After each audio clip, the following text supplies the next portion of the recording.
নমস্কার, বাংলা বাজারে সবাইকে স্বাগত। আমি অনিকেত চট্টোপাধ্যায়। শুরু করছি আমাদের অনুষ্ঠান মতামত, এবং আজকে আমাদের আলোচনার শীর্ষক এরপরে মিউজিয়ামে ঠাঁই হবে কমরেডস।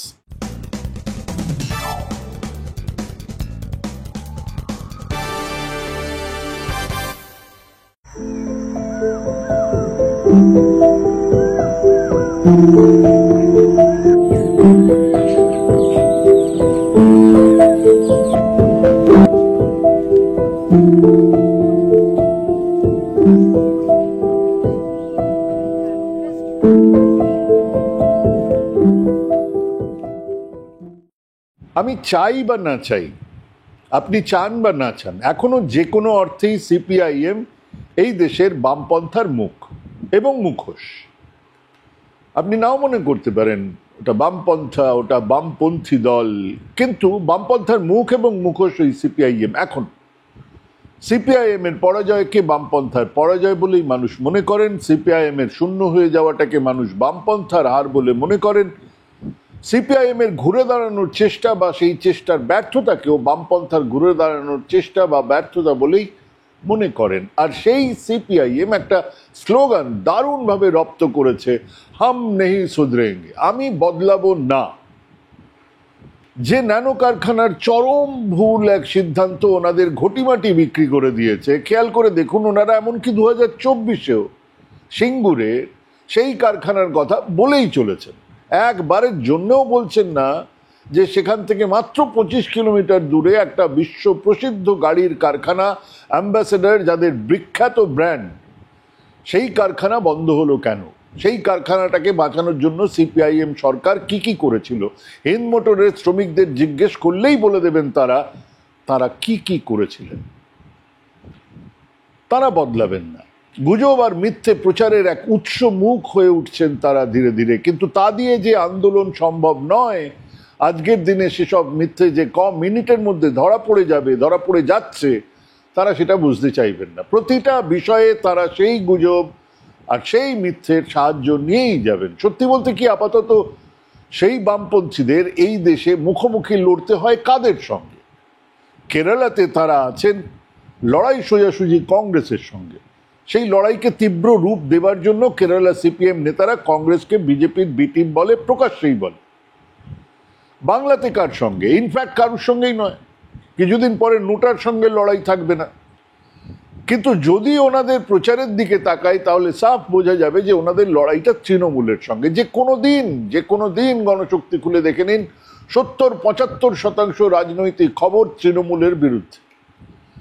ওদিকে দেশাভিমানী মালায়ালাম সিপিআইএম মুখপত্র খুলে দেখুন, বেশিরভাগটাই কংগ্রেসের বিরুদ্ধে লেখা। মানে দেশে ওনাদের লড়াই বিজেপির সঙ্গে নয়, কিন্তু ওনারা সারা দেশে নিজেদেরকে বিজেপির বিরুদ্ধে একমাত্র বিশ্বাসযোগ্য শক্তি হিসেবেই তুলে ধরার চেষ্টা করেন, মুখে বলেন, মাঝে মধ্যে নয়, সর্বত্র তাদের লেখাতে লেখা থাকে সেই কথা, কিন্তু ফলেন ও পরিচয়তে কাজের বেলায় তাদের বিজেপি বিরোধিতার কোনো জমি নেই, কোনো বাস্তব অবস্থাই নেই। সেই তাদের আপাতত টার্গেট মমতা বন্দ্যোপাধ্যায়। যে কোনোভাবে, সে 150 গ্রাম বীর্যের তত্ত্ব এনে হোক, রাজ্যের আর্থিক উন্নয়নের যাবতীয় তথ্যকে অস্বীকার করেই হোক, ব্যক্তিগত কুৎসা করেই হোক, এমন একটা পর্যায়ে সিপিআইএম দল এই মমতা বিরোধিতায় তাকে নিয়ে গেছে, যাকে এক ধরনের সাইকোলজিক্যাল প্যারানয়া বললেও ভুল হবে না। এক ধরনের মানসিক অসুস্থতা, যা কারোর ওপরে কিছুর ওপরে প্রবল হিংসেতে ভুগতে থাকে, আর সেই বোধ তাকে ক্রমশ হতাশার দিকে ঠেলে দেয়। প্রত্যেকেই শত্রু বা এক কল্পিত শত্রুর খোঁজ চলতে থাকে। মাঝে মধ্যেই মনে হয় এই তৃণমূলকে সরাতে পারলেই কেল্লা ফতে। সামনে যে বিজেপি আছে তা তাদের চোখে পড়ে না। তাকিয়ে দেখুন ত্রিপুরার দিকে, কি হয়েছে সেখানে, কারা এসেছেন সেখানে। সম্ভবত ওই মানসিক অসুখের জন্যই চোখে পড়ে না। ধরুন মমতা গেলেন অক্সফোর্ডে, সেখানে কেলগ কলেজের বক্তৃতা দেবেন, বিষয় সামাজিক উন্নয়ন, নারী, শিশু ও প্রান্তিক অংশের উন্নয়ন। তো এসএফআই সেই সেমিনারে গিয়ে বিক্ষোভ দেখাতে শুরু করলো। আচ্ছা, এর আগে হার্ভার্ড বিশ্ববিদ্যালয়ে নরেন্দ্র মোদী গেছেন, অস্ট্রেলিয়াতে পার্থে সেখানে ইউনিভার্সিটি অফ ওয়েস্টার্ন অস্ট্রেলিয়া, সেখানে গেছেন। কোথাও শুনেছেন? আরো বহু জায়গায় গেছেন, বহু সেমিনারে গেছেন, বহু এই যে সেমিনার, সিম্পোজিয়াম ইত্যাদি ইত্যাদি আলোচনা সভায় বহু জায়গায় নরেন্দ্র মোদী গেছেন। কোথাও এরকম কোনো সেমিনারে শুনেছেন সিপিআইএম বা এসএফআই সেখানে বিক্ষোভ দেখিয়েছে? আমি প্রধানমন্ত্রী, রাষ্ট্রপ্রধানরা রাস্তায় বেরোচ্ছেন এয়ারপোর্ট থেকে কোথাও একটা জনসভায়, সেখানে কিছু লোক বিক্ষোভ দেখালো, বোঝা গেল। রাস্তা দিয়ে যাচ্ছেন, বিক্ষোভ দেখানো, বোঝা গেল। একটা সেমিনার, একটা সিম্পোজিয়াম, সেখানে কথা বলতে দেব না, বিক্ষোভ মানে কথাই বলতে দেব না, সেখানে একটা প্ল্যাকার্ড ধরে দাঁড়িয়ে থাকলো একটা লোক, যে আমি এটার বিরোধিতা করছি, হতেই পারে। তাকে কথাই বলতে দেবে? কোথাও নয়। একবারের জন্য তাদেরকে এরকম জায়গায় দেখা যায়নি। দেশের মধ্যে তো বাদই দিলাম। কেন? আসলে ওনারা মনেই করেন মোদিজি ততখানি শত্রু নন যতখানি শত্রু এলেন এই কালীঘাটের বস্তির এক মহিলা। এই যে হাওয়াই চটি বলে যে ব্যঙ্গ, চটি চাটা বলে যে ব্যঙ্গ, সেটাই বলে দেয় মোদিজির মতো মবলা, পেন আর কার্টিয়ারের রোদ চশমা পরা মোদিজিকে তারা ছাড় দিতে পারেন, মমতাকে নয়। কারণ কেন? কারণটা কি? কারণ খুব পরিষ্কার। সেই যে তেনাদের নানান রঙের দিনগুলোর কথা মনে পড়ে যায়। সকালবেলায় কালোদার দোকানে ফিরিতে চা, মাখন টোস্ট খেয়ে ন্যাপাদা, রঙ্গদা, গাঙ্গুলিদা, ঘুষদস্তিদারের দল রবিবার গণশক্তি বিক্রি করতেন। এক অন্য ধরনের বিক্রির ব্যাপার। কাউকে কিচ্ছু বলতে হতো না। যাওয়া আসার পথে মানুষজন চুপচাপ বা হেঁ করে হেসে একটা করে পত্রিকা কিনে পয়সা দিয়ে চলে যেতেন। দীর্ঘ এবং কষ্টকর এই জনসংযোগ সেরে এসে সেই এলসিএস বা এলসিএম খোঁজ নিতেন, কোন প্রমোটার নতুন ফ্ল্যাট বাড়িতে হাত দিয়েছে, কোন বাড়িওয়ালা তার ভাড়াটে উচ্ছেদ করতে চায়, কোন ভাড়াটে উচ্ছেদ হতে চায় না। এসব ইন্টারেস্টিং খবর নেবার চেষ্টা করতেন, কারণ এলাকাতে জনগণতান্ত্রিক বিপ্লবের ভার তো তেনাদেরই হাতে। এরই মধ্যে কখনো সখনো খবর আসতো যে বিরোধী দলের কোনো নেপো হুপো পোস্টার মেরেছে দেওয়ালে। পাশে দাঁড়িয়ে থাকা বেবেন চৌকে দিয়ে তাদের বাবা কাকাকে ডেকে এনে যা বলা হতো তার মর্মার্থ ছিল, ইয়া তো সুধর যাও, নেই তো উপরে যাও, হয় শুধরে যাও, না হলে উপরে যাও। কে আর তার সন্তান ভাইয়ের উপরে যাওয়ার কথা সায় দেবেন? তাই ওই শুধরে যাওয়া মানে পরিবর্তিত পরিস্থিতির সঙ্গে খাপ খাইয়ে নেওয়াটাই কাজের কাজ বলে মনে করা হতো।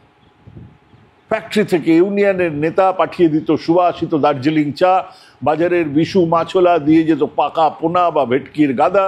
আমি নিজে এনাদের দেখেছি সপার্শ্বদ জার্মানিতে ফুটবল বিশ্বকাপের খেলার টিকিট ব্ল্যাকে কিনে দেখতে যেতে। মাথায় রাখুন, এনারা দলের হোল টাইমার। সেসব দিন চলে গেছে। শুভ্র ধুতি, পাঞ্জাবি আর পামচু পরা জ্যোতি বসু, ওদিকে আরো শুভ্র কেশ, ধুতি আর চপ্পল পরা বুদ্ধ ভট্টাচার্য, এক অভিজাত শিক্ষিত আবহ, বিলেতের ব্যারিস্টার আর প্রেসিডেন্সির ছাত্র, হ্যারি পলিটের সংস্পর্শে কমিউনিস্ট পার্টির জ্যোতি বসু আর মার্কোয়েজের অনুবাদ করা বুদ্ধ ভট্টাচার্য। সেখান থেকে কালীঘাটের হোক না বামুন, কালীঘাটের বস্তির এক মহিলা এসে ঝাড়ে বংশে উৎখাত করে দেবে। বংশে প্রদীপ জ্বালানোর কেউ নেই, এ কি প্রাণে সহ্য হয়? এ ব্যথা কি যে ব্যথা, বুঝে কি আঞ্জনে স্বজনী আমি বুঝি, মরেছি মনে মনে। আর তাই সামনে আরএসএস থাকুক, মোহন ভাগবত থাকুক, মোদিজির ফ্যাসিস্ট রেজিম থাকুক, সিপিএম এর অর্জুন চক্ষু দেখছে কেবল মাছের চোখ, চোখের মধ্যে ছবিতে মমতা বন্দ্যোপাধ্যায়। মোদিজি কেন? একজন বিজেপি উচ্চ নেতৃত্বের সেমিনার, খালি মোদিজি কেন, একজন বিজেপি উচ্চ নেতৃত্বের একজনের সেমিনার, আলোচনা সভা, প্রেস সামিট, এরকম অনুষ্ঠানে এসএফআই কে দেখেছেন গিয়ে চেল্লামিল্লি করতে? করেননি, কারণ তারা ওই 34 বছরের মৌরিশি পাটটা কেড়ে নেননি, ঘটিবাটি বিকিয়ে তাদের জন্য রাস্তায় বসতে হয়নি। তাই মমতা হলেন একমাত্র শত্রু। হ্যাঁ, ভয় তো আছেই, জেলে যাওয়ার ভয়, পেটানি খাবার ভয়, সেসব তো আছে। অন্যদিকে মমতা, হ্যাঁ, 2011-তে রাজ্যের বাম সরকার সিপিআইএম সরকারকে সরানোর জন্য তিনি কোনো উপায় বাদ রাখেননি। এমনকি বিজেপির হাত ধরেছেন, বুঝেছেন পরে যে ওই রাস্তায় হবে না, কংগ্রেসের হাত ধরেছেন, কারণ সিপিআইএম ওই সেই সুযোগটা তার হাতে তুলে দিয়েছিলেন। পরমাণু চুক্তি খায় না মাথায় দেয়, না বুঝেই কংগ্রেসের সরকার ফেলে দেবার যা বা বলা যাক নিজের শক্তিকে ওভার এস্টিমেট করে সেদিন কংগ্রেসকে হারাতে গিয়ে নিজেরাই হেরেছেন। আমরা উঠতে বললে উঠবে, বসতে বললে বসবে, নাও এবার ঠেলা বোঝো। কিন্তু 2014 সালে মোদি রাজত্ব শুরু হবার সঙ্গে সঙ্গে মমতা কিন্তু তার ফোকাসটাকে বদলে নিতে থেকেছেন ক্রমশ। সিপিআইএম শেষ, তিনি বুঝেছিলেন বিজেপির সঙ্গেই লড়তে হবে, আর বিজেপিও বুঝেছিল রাজ্যে সিপিআইএম শেষ, তৃণমূলের সঙ্গে লড়তে হবে। তারপর থেকে এই বাংলার লড়াই বিজেপি আর তৃণমূলের মধ্যে সীমাবদ্ধ। এই বাইনারি থেকে বের হতে গেলে হয় গোটা দেশে বিজেপির এক চরম পরাজয় প্রয়োজন, আর না হলে এই বাইনারি সহজে ভাঙবে না। তৃণমূল যদি কোনোদিন হারে তাহলে ক্ষমতায় আসবে বিজেপি। অতি মূর্খের কল্পনাতেও সেখানে সিপিএম এর আসার কোনো খবনামা নেই। তাহলে রাজ্যে সিপিএম কি করতে পারত? বসে বসে দেখবে, আঙুল চুষবে? না, তাও তো নয়। একটা কনস্ট্রাকটিভ বিরোধী হয়ে নিজেদের সংগঠন আর আদর্শকে ধরে রাখতে পারত, তৈরি করতে পারতো সেই মুহূর্তের জন্য যখন বিজেপি ক্ষমতায় আসবে। সেদিন বাইনারিটা বিজেপি সিপিএম করা যায় কিনা তার প্রস্তুতি নিতে পারতো। এই তো উত্তরকন্যা অভিযান, ভালো তো। নবান্ন অভিযান, ভালো তো। মিছিল হবে, ব্রিগেড হবে, ভালো তো। তা নয়, এটা কি 150 গ্রাম বীর্য, ওখানে গিয়ে একটা সেমিনারকে ভণ্ডুল করে দেওয়া। এরপরে কি হবে? এই মুহূর্তে তৃণমূলের দুর্নীতির বিরোধিতা করা, তৃণমূলের ধর্মনিরপেক্ষ অবস্থানের সমর্থন করা, মানুষের দৈনন্দিন সুবিধের ও অসুবিধেগুলো নিয়ে মানুষের সঙ্গে থাকা, এটাই করতে পারত। তৃণমূলের ধর্মনিরপেক্ষ স্ট্যান্ডটাকে যদি অস্বীকার করা হয় তাহলে এ রাজ্যে তারা থাকবেন কোথায়? কিন্তু না, তাদের ওই মানসিক অসুখ থেকে বার করে হয়ে আসার কোনো ইচ্ছেই নেই। না আছে ইচ্ছে, না আছে ক্ষমতা। কাজেই তারা শর্টকাট পদ্ধতিটা বেছে নিয়েছেন। সেই পদ্ধতি হলো কোনো একটা ইস্যু বার করে তাকে ম্যাগনিফাই করার জন্য মিথ্যে ফেক এলিমেন্ট জুড়তে থাকো। মানে ধরুন এই যে আরজি কর ধর্ষণ আর হত্যা, এই ইস্যুটা এমনিতেই কি সেটা খুব ছোট ইস্যু? আমাদের মহানগরে, রাজধানীতে, প্রাণকেন্দ্রে এক মহিলা ডাক্তারকে তার কর্মস্থলে ধর্ষিতা হতে হয়েছে, তাকে খুন করা হয়েছে। মমতা ব্যানার্জি বিরোধী থাকাকালীন এরকম একটা ইস্যুই যথেষ্ট ছিল, সারা রাজ্য স্তব্ধ হয়ে যেত। কিন্তু না, ওনাদের মনে হয়েছে এটাকে আরো ম্যাগনিফাই করতে হবে। 150 গ্রাম বীর্য, পেলভিক বোন ভাঙা, এই সমস্ত মিথ্যে। একেবারে মুখ্যমন্ত্রীর পদত্যাগ চাই আর তারপরে পালাবদল চাই। তার জন্য বিকাশ ভট্টাচার্য থেকে পাড়ার খোকন মিথ্যের পর মিথ্যে জুড়ে দিতে থাকলো। আর কিছুদিন পরে সেই সমস্ত মিথ্যেগুলো একের পর এক বেলুনের মতো ফাটতে শুরু করলো। এতগুলো মিথ্যে দেখে শুনে মানুষের ধারণা এটাই হলো যে সবটাই এক রাজনৈতিক উদ্দেশ্য ছাড়া কিছু নয়। আর সেই হতাশার মধ্যে আসল ইস্যুটা, জরুরি ইস্যুটা হারিয়ে গেল। মমতা 2019-এ লোকসভায় লড়েছেন, অনেকগুলো আসন বিজেপি পেয়েছে। তারপর দেখুন রিকভারি কাকে বলে। 2021 তাক লাগিয়ে দিয়েছেন। হ্যাঁ, নরেন্দ্র মোদী, অমিত শাহের মুখোমুখি এ রাজ্যে কে ছিলেন? মমতা ছিলেন। গণতান্ত্রিক ধর্মনিরপেক্ষ মানুষ, আরএসএস, বিজেপির মধ্যে এক প্রকাণ্ড দেওয়াল মমতা বন্দ্যোপাধ্যায়। 2024 আবার সেই একইভাবে আরো বেশি আসনে জয়। হ্যাঁ, বাংলা থেকে 42 জন সাংসদ দিল্লি কাঁপাচ্ছে। গত কয়েক মাসের মধ্যে অভিষেক বন্দ্যোপাধ্যায়, সাকেত গোখলে, ডেরেক ওব্রায়েন, মহুয়া মিত্রদের সংসদে ভাষণ শুনুন। আমরা বহুদিন বাংলার সাংসদদের এই ভাষণ শুনিনি। আমরা শেষ শুনেছিলাম সোমনাথ চট্টোপাধ্যায়ের, তারপরে এই ভাষণ আমরা শুনিনি কোনোদিন। চোখে চোখ রেখে বিরোধিতা চলছে। কে নোটবন্দির প্রথম বিরোধিতা করেছে? কে কাশ্মীরে 377-এর বিরোধিতা করেছে? কে রাম জন্মভূমি উদ্বোধনের দিনে শহরে সমস্ত ধর্মের মানুষজনদের নিয়ে মিছিল করেছে? কে নির্বাচন কমিশনকে বলতে বাধ্য করলো যে ভোটার তালিকাতে সত্যি গন্ডগোল আছে? আমরা গণতান্ত্রিক ধর্মনিরপেক্ষ মানুষেরা বুঝতে পারছি হাজার একটা দুর্নীতির অভিযোগ আছে। কিছু কিছু ক্ষেত্রে অগণতান্ত্রিক কিছু সিদ্ধান্তের পরেও দেশজোড়া ফাসিস্ট শাসনের বিরুদ্ধে, সাম্প্রদায়িক শক্তির বিরুদ্ধে লড়াইয়ের পুরোভাগে আছেন মমতা বন্দ্যোপাধ্যায়। কিন্তু সিপিএম, মমতা বিলেতে গেছে। আমরা সবাই জানি এসব অপটিক্সের ব্যাপার। নেতা নেত্রীরা বিলেতে বিদেশে যান, ইনভেস্ট আনতে ইত্যাদি, সব অস্বাভাবিক কিছু নয়। আর তা দিয়ে একেবারে বিশাল রাজভোগ সৃষ্টি হয়ে যাবে, রাজভোগের বৃষ্টি শুরু হবে, তাও নয়। এ আমরা জানি। ফি বছর জ্যোতি বসু যেতেন, বউ ছেলে, ছেলের বউকে নিয়েও যেতেন। ফি মাস নরেন্দ্র মোদী যান, মাসে 2 বার করে যান। মমতা তো তবু সেই তালিকা একেবারে তলার দিকে আছে। সে কবে গিয়েছিলেন, সেবারেও সাংবাদিকরা সঙ্গে ছিল, তার সঙ্গে গলা মিলিয়েছিল। আমি যে গান গেয়েছিলাম ইত্যাদি, তাদের মধ্যে একজনকে জেলে পুড়েছিলেন মোদী। তারপর উনি সেই সাদার মধ্যে কালো ভেড়াটি, যিনি সাংবাদিকতার শীর্ষ দেখেছেন, আবার চুরির দায়ে জেলেও গেছেন। তো যাই হোক, সেও তো বছর 3 আগেকার কথা। তো এবারেও মমতা বিদেশ গেছেন। যাবার আগে সিপিআইএম মুখপাত্র জানালো যে ওনাকে কেউ ডাকেনি, অক্সফোর্ডে মমতা ছ্যা। এই খবর কিভাবে সিপিএমকে জনগণতান্ত্রিক বিপ্লবের দিকে এক পা এগিয়ে দেবে জানি না, কিন্তু এই খবর ছেপে আসলে তেনারা ওই সেই পুরনো গায়ের ঝাল ঝাড়ার চেষ্টা করলেন। পরের দিনই সব কাগজ রেডি, কোন কলেজ, কোন ইউনিভার্সিটি থেকে ডাক এসছে, কোন চিঠি, সবাই জানলো, মানুষ জানলো। বিপ্লব এগিয়ে নিয়ে যাওয়ার বদলে একরাশ খিল্লি করলো লোকজন। এবারে সেই সিপিএম লন্ডন থেকে অপারেশন মমতা শুরু করে দিয়েছে। মানে দিল কে বা কাহারা আরজি কর প্রাক্তনী সংগঠনের নামে এক বিশাল চিঠিতে মমতা যে কত গণতান্ত্রিক তা বুঝিয়ে অনুরোধ করলেন কেলগ কলেজে তার বক্তৃতা যেন বন্ধ করা হয়। একটু আগেই বলছিলেন, কদিন আগেই বলছিলেন কেউ ডাকেনি। তো ডাকেনি তো চিঠি দিতে হচ্ছে কেন? কিন্তু চিঠি দেওয়া হলো যে সব বন্ধ করুন। তারা মমতা সেমিনার বন্ধ করলেই তো ওই জনগণতান্ত্রিক বিপ্লব মাইলখানেক এগিয়ে আসবে, সেই জন্য এই অনুরোধ করলেন। তো এমন উড়ো চিঠিতে এখন বিয়েও ভাঙে না। এমন এমন এক বিখ্যাত রাজনৈতিক নেতার সেমিনার কি ভাঙা যায় নাকি? কিন্তু ওই আরজিকর প্রাক্তনীদের অনেকেই সাফ জানিয়ে দিলেন যে এ কাজ তাদের নয়, আবারও মুখ খুলল। আসলে মমতা শুনলেই সিপিআইএম ছোট মেজ বড় সেজ সমস্ত নেতাদের পালস রেট বেড়ে যায়, রক্তের চাপ অনুভব করতে থাকেন তারা। কারোর কারোর পুরনো কলিক পেইন ফিরে আসে, সঙ্গে রক্ত আমাশা, সবটাই এক অসম্ভব মমতা ঘৃণার থেকে জন্ম নেওয়া এই অসুয়া আমরা বারবার দেখছি। আর তারপরেই আমরা দেখলাম তারা সেই কেলগ কলেজের সেমিনারে গিয়ে হাজির, এবং এক অসভ্যতা সেমিনার চলতে দেব না। মাত্র গতকাল দেউচা পাচামিতে এই সিপিএমের কিছু নেতাকে ঢুকতে দেয়নি তৃণমূলের নির্দেশেই কিছু মানুষজন। অনেকের সঙ্গে আমিও তার বিরোধিতা করেছি। দেউচা পাচামিতে এখনো পুলিশ লাঠি গুলি চালায়নি, এটা বিরাট কথা। এখনো আলোচনা চলছে, কম্পেনসেশন দেওয়া হবে, হচ্ছে বলে খবর। কিন্তু তাই বলে যদি একটা দল সেখানে যেতে চায় তাদেরকে আটকানো হবে কেন? আমরা সেই প্রশ্ন তুলেছিলাম। আজ সেই দাবি সিপিআইএম করতে পারবে? একটা সেমিনারে মুখ্যমন্ত্রীকে বলতে দেওয়া হচ্ছে না, ওটা তো কোনো আলোচনা সভা ছিল না। উনি বলবেন, অন্যরা শুনবে, শেষে দুজন ওনার সঙ্গে এই বিষয় নিয়ে কথা বলবেন। এইটা কর্মসূচি, তাই তো ছিল। সেখানে ঝামেলা করাটা অসভ্যতম নয়। এবারে তার প্রতিক্রিয়া সারা রাজ্য জুড়ে দেখা যাবেই। কি বলবেন তখন? এখনো বাঁচাকুচা 2-3 পিস নাট্যকারের নাটক চলাকালীন যদি তৃণমূল কর্মীরা ঠিক যা যা অক্সফোর্ডের সভাতে করা হয়েছে সেটাই যদি করেন, এখনো লিস্টে থাকা 2-1 গায়কের অনুষ্ঠানে যদি এটাই হয়, বা ধরুন আপনাদের দলের সেমিনারে সম্মেলনে কমরেডস সেখানে ঢুকে যদি ঠিক এটাই করা হয়, শান্তিপূর্ণভাবেই করা হয়, বলতে দেব না, গাইতে দেব না, সম্মেলন চলতে দেব না, তাহলে কি করবেন?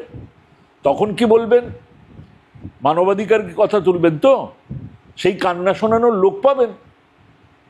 এই বাঁদরামও আমরা বজরং দলের দেখেছি, বিশ্ব হিন্দু পরিষদের দেখেছি, যোগেন্দ্র যাদবের মুখে কালি মাখাতে দেখেছি, স্বামী অগ্নিবেশের সভা ভণ্ডুল করতে দেখেছি। এসএফআই কি নিজেদের সেই উচ্চতায় নিয়ে যেতে চায়? জনবিচ্ছিন্ন এক দল রাজ্যের 40টা লোকসভাতে জামানত পর্যন্ত বাঁচাতে পারে না, এক দল যে মাত্র 2011 মার্চ মাসে বিধানসভায় 235 জন বিধায়ক নিয়ে গর্ব করত, তারা আজ শূন্য, বিগ জিরো।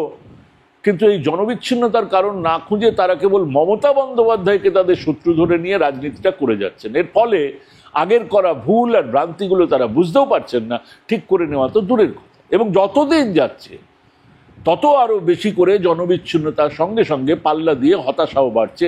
মজার কথা হলো সম্ভবত গণশক্তিও বুঝেছে এই কথা। এটা যে বুমেরাং হবে, এর যে একটা ব্যাকল্যাশ আসবে, একমাত্র গণশক্তি তাদের কাগজের প্রথম পাতা তো বাদই দিন, 8 পাতার কোথাও এই খবরটা ছাপলেন না। কেন ছাপলেন না? প্রত্যেকটা কাগজ, সকালবেলায় বাংলা কাগজ প্রত্যেকটা খুলে দেখুন, ফার্স্ট পেজেই তাদের এই খবর আছে, আনন্দবাজার সমেত সমস্ত কাগজে আছে। তা সমাজ মাধ্যমে একজন কোচি নেতা বলেছেন গণশক্তির নাকি টাকা পয়সার বড্ড টান। আমরা জানি গণশক্তির কত টাকা পয়সার টান। গোটা পশ্চিমবঙ্গের সবচেয়ে যে জায়গাগুলো দামি, সেরকম একটা জায়গায় সবথেকে বড় একখানা বিশাল বিল্ডিং আলাদা করে তাদের নিজেদের প্রিন্টিং প্রেস নিয়ে একটা খবরের কাগজ চালায় গণশক্তি। তাদের টাকার কোথাও কোনো অভাব নেই। তারপরে বলছেন টাকার টানের জন্য সমস্ত খবর নাকি সময়ে আনা যায় না। আবার মিথ্যে কথা বলছেন। এই বক্তৃতা পুরোটা সব চ্যানেলে নেটে লাইভ করা হয়েছে। এই বাঁদরামি আগে থেকেই পরিকল্পনা করে করা হয়েছে, কাজেই সবাই সবটা জানতেন। কিন্তু হবার পরে ওই যাকে বলে 2 লাইনের লড়াই, গণশক্তি খবর করেনি, বাংলা থেকে এই খবরটা বাকি প্রত্যেকেই করেছে। আসলে একটা ব্যাকল্যাশের ভয়ে তারা আন্ডার প্লে করার কথা ভেবেছে। সে যাই হোক, এখান থেকে বের হবার একটাই রাস্তা আছে কমরেড, গো টু দ্য মাসেস। মানুষের কাছে যান, তাদের কথা শুনুন, ভুলগুলোকে চিহ্নিত করুন। না হলে ইন্ডিয়ান মিউজিয়ামের এক কোনায় নিশ্চিত জায়গা পেয়ে যাবেন। তা নিয়ে আমার তো কোনো সন্দেহ নেই, আমার ধারণা বহু মানুষেরই নেই। ভাবুন, ভাবতে থাকুন, ভাবা প্র্যাকটিস করুন। ভালো থাকুন, সুস্থ থাকুন। আজকে এখানেই শেষ করছি। নমস্কার।